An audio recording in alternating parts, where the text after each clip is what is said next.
अस्सलाम वालेकुम, नमस्कार साथियों, कैसे हो आप लोग। उम्मीद है आप सब लोग अच्छे होंगे, खैरियत से होंगे। दोस्तों, यह है आपका अपना चैनल हॉरर का नशा, जहां आपको सच्ची और डरावनी कहानियां सुनने को मिलती हैं। और अगर आपको ऐसी कहानी अच्छी लगती हैं तो चैनल को सब्सक्राइब करें, वीडियो को लाइक करें और शेयर करें। साथ ही साथ बेल आइकन में दबा दें, जिससे मेरी हर आने वाली वीडियो की नोटिफिकेशन आप तक पहुँच सके। और दोस्तों, इसी वीडियो से मैं आज आपको अपना मोबाइल नंबर दे रहा हूँ। जिस किसी को भी अपनी स्टोरी भेजनी हो वो इस व्हाट्सएप नंबर पर भेज सकता है। उसकी स्टोरी मैं अपने चैनल पर सुनाऊंगा। तो दोस्तों, चलते हैं आज की कहानी की तरफ। दोस्तों, एक सुल्तान नाम का लड़का, उसके 3 भाई थे और माँ बाप भाभियाँ थी। अपने घर में सुल्तान ही कुंवारा था। उसकी उम्र करीब 24-25 साल थी। उसके घर वाले उसकी शादी कराना चाहते थे, पर वो थोड़ा आवारा टाइप का था।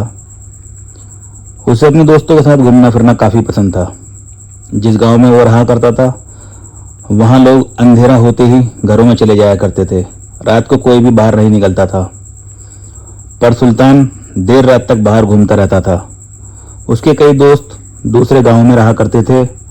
उनके साथ पूरा दिन गुजारने के बाद जब वो घर वापस आता था तो उसे काफ़ी रात हो जाया करती थी। पर वो निडर और बहादुर था, किसी चीज़ से डरता नहीं था। एक रात को वो दूसरे गांव से अपने गांव अकेला आ रहा था। वो पैदल ही आ रहा था और नदी के किनारे किनारे चल रहा था। नदी के किनारे उसे एक बहुत खूबसूरत लड़की बैठी दिखी। वो उस लड़की को देखकर एक पेड़ के पीछे छुप जाता है और छुपकर उसे देखने लगता है और सोचता है कि ये लड़की यहाँ इतनी रात को क्या कर रही है। इस जगह पर तो लोग दिन में भी आने से डरते हैं और ये रात को यहाँ बैठी हुई है। यही सब बातें उसके दिमाग में चल रही थी। तभी कुछ देर बाद वो लड़की वहाँ से उठकर चलने लगी। सुल्तान भी उसके पीछे पीछे चल दिया।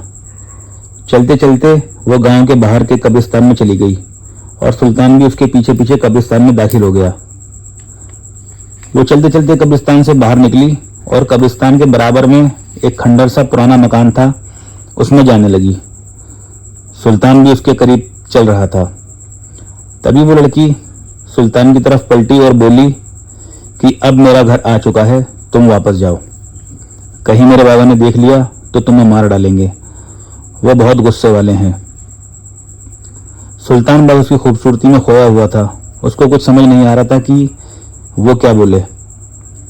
वो कुछ बोल पाता उससे पहले वो लड़की खुद ही बोल पड़ी कि तुम अब जाओ, मैं कल तुमको वहीं नदी के किनारे मिलूंगी। उसकी ये बात सुनकर सुल्तान खुश हो जाता है और अपने घर की तरफ चल देता है। वो अपने घर पहुंचकर अपने बिस्तर पर लेट जाता है। आज उसे नींद नहीं आ रही थी। उसके दिमाग में कई सारे सवालों ने हलचल मचा रखी थी। वो उस लड़की के चेहरे को याद करके यही सोचे जा रहा था कि आखिर ये लड़की कौन है और इतनी वीरान इलाके में वो अकेली क्या कर रही थी। और उसको किसी भी चीज़ का डर नहीं था। वो सोच रहा था कि कल उससे मिलूंगा तो उससे ये सब बातें पूछूंगा। बड़ी मुश्किल से उसकी वो रात कटी।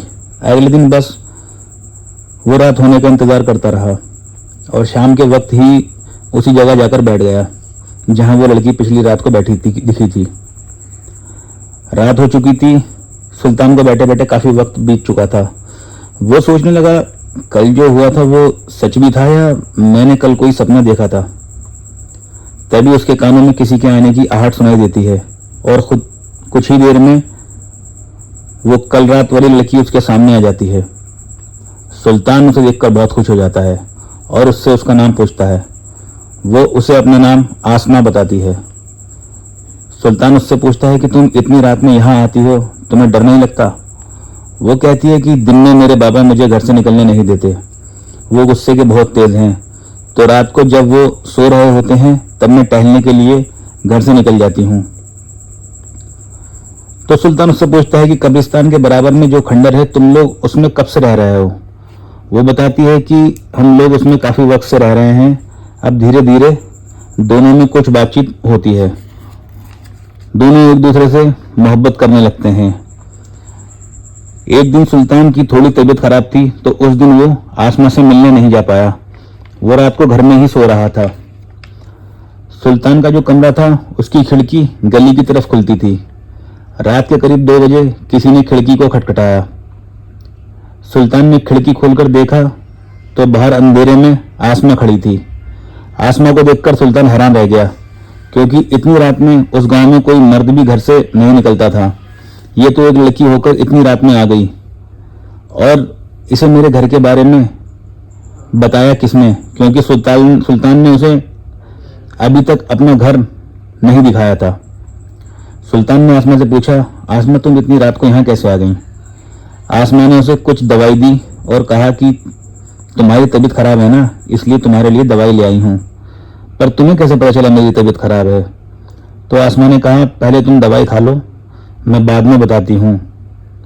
ये कहकर वो वापस चली गई। सुल्तान भी जल्दी से घर से निकला कि सही सलामत उसे घर तक छोड़ाऊं। पर जब तक सुल्तान बाहर आया, आसमा अंधेरे में कहीं गायब हो चुकी थी। सुल्तान घर वापस आ गया और दवाई खाकर सो गया। अगले दिन सुबह जब सुल्तान उठा तब उसकी तबीयत बिल्कुल ठीक थी। सुल्तान सोचने लगा कि यार ये लड़की कितनी बहादुर है कि इतनी रात में यहाँ तक चली आई। ये कोई लड़की ही है या कोई और बला है? सुल्तान ने सोचा कि आज दिन में ही आसमा के घर जाकर मिलने की कोशिश करता हूँ। अगर उसके बाबा ने देख लिया तो कुछ बहाना करके वहां से चला आऊंगा। सुल्तान दिन में ही उस कब्रिस्तान से होता हुआ उस खंडर में पहुंच गया और पूरा खंडर छान मारा, पर वहां कोई नहीं था और न वहां किसी तरह का सामान था जिससे कि ये महसूस हो कि यहाँ कोई रहता है। सुल्तान बड़ा परेशान हुआ कि ये हो क्या रहा है। अब सुल्तान रात का इंतजार करने लगा कि रात को मिलकर पूछूंगा कि आखिर मसला क्या है। वो रात को उसी जगह नदी के किनारे आसमा का इंतजार करने लगा, पर उस रात आसमा नहीं आई। सुल्तान बेचैन हो उठा कि आखिर क्या हुआ, वो आज क्यों नहीं आई। अगली रात को भी आसमा वहां नहीं आई। सुल्तान सोचने लगा कि उसका बाबा उसको लेकर कहीं चला तो नहीं गया। इस तरह के सवाल सुल्तान के दिमाग में आने लगे और वो पागल सा होने लगा। तीसरी रात को सुल्तान फिर वहीं जाकर इंतजार करने लगा। काफी इंतजार करने के बाद आसमा वहां आई। आज आसमा के चेहरे पर एक मायूसी थी और आंखों में आंसू थे। उसको इस हालत में देखकर सुल्तान ने आसमा से पूछा कि क्या हुआ तुम्हें और 2 दिन से तुम कहाँ थी? तो आसमा ने सुल्तान से पूछा कि क्या तुम मुझसे शादी करना चाहते हो? तो सुल्तान ने हाँ कहा। उसे लगने लगा था कि कहीं आसमा फिर कहीं चली न जाए। आसमा ने कहा कि मेरे बाबा को किसी ने कैद कर रखा है, अगर तुम मेरे बाबा को छोड़ा लाओ तो मैं तुमसे शादी कर लूंगी, और अगर मेरे बाबा नहीं आए तो मैं अपनी जान दे दूंगी। सुल्तान ने बोला कि नहीं, मैं तुम्हें ऐसा नहीं करने दूंगा, बस तुम मुझे बताओ कि किसने तुम्हारे बाबा को कैद कर रखा है। तो आसमा ने कहा, तुम कल सवेरे जल्दी यहीं पर आना, मैं तुम्हें उस आदमी का नाम और पता बताऊंगी।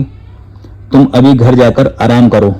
सुल्तान घर तो आ गया, पर उसे नींद नहीं आ रही थी। उसकी आंखों में आसमा का उदास चेहरा घूम रहा था। वो बस सुबह होने का इंतजार करने लगा, और सुबह होते ही सुल्तान सीधा आसमा के पास पहुंच गया। तब आसमा ने उसे एक बूढ़े फकीर की तस्वीर दिखाई और कहा कि इसने मेरे बाबा को कैद कर रखा है। सुल्तान ने तस्वीर देखी और कहा कि आसमा, तुम्हें शायद कोई गलतफहमी हो गई है। ये तो खुद इतना बूढ़ा है, फकीर है, और तुमने बताया था कि तुम्हारे बाबा बड़े गुस्से के, तेज हैं, ताकतवर हैं, ये उनको कैसे काबू कर सकता है? आसमा बोली, इसके पास कुछ रूहानी ताकतें हैं, जब तुम इसके पास पहुंचोगे तो तुम्हें सब पता चल जाएगा। सुल्तान को लगा काम आसान है, बस इस बूढ़े फकीर को मार के आसमा से शादी कर लूंगा। आसमा ने उसका पता बताया कि कहीं दूर पहाड़ों में एक गुफा है जहां ये बूढ़ा फकीर रहता है। 4 दिन लगातार चलने के बाद सुल्तान उस गुफा तक पहुंच गया। गुफा के अंदर जाते ही सुल्तान ने उस बूढ़े फकीर को अपने सामने देखा। सुल्तान को देखकर वो बूढ़ा फकीर हंसा और बोला, सुल्तान, इतनी दूर मुझे मारने आए हो? सुल्तान ये बात सुनकर दंग रह गया कि इसे ये बात कैसे मालूम हुई, कहीं ये कोई जादूगर तो नहीं? तभी वो बूढ़ा बोला, हाँ मैं जादूगर ही हूँ, और तुझे जिसने बेचा है वो एक जिन दादी है, यानी जिन की बेटी, और मैं जिन्ना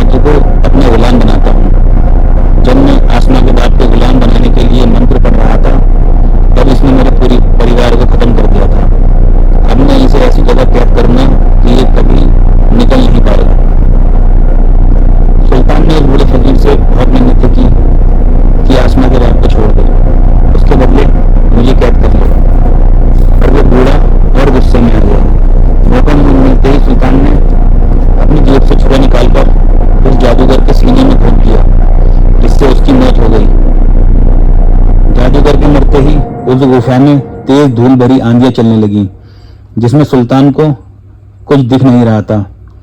पर जब आंधी रुकी तो सुल्तान के सामने आसमा खड़ी थी, जिसके बराबर में उसके बाबा और कुछ जिन और खड़े थे, जो बूढ़े फकीर के मरने के बाद आज़ाद हो चुके थे। आसमा बहुत खुश थी और सुल्तान से शादी करने को तैयार थी, पर वो लोगों के बीच आबादी में रहना नहीं चाहती थी, इसलिए वो दोनों शादी करके कब्रिस्तान के पीछे वाले खंडर में ही रहने लगे। लोग सुल्तान को पागल समझते थे कि ये खंडर में क्यों पड़ा रहता है, पर सुल्तान आसमा के साथ बड़े आराम से जिंदगी गुजार रहा था। कुछ वक्त बाद आसमा अपनी दुनिया में वापस लौट जाती है और सुल्तान अपने घर वापस आ जाता है। तो दोस्तों, ये थी आज की कहानी। कहानी अच्छी लगी तो चैनल को सब्सक्राइब करें, वीडियो को लाइक करें, शेयर करें। मिलते हैं अगली वीडियो में। खुदा हाफिज।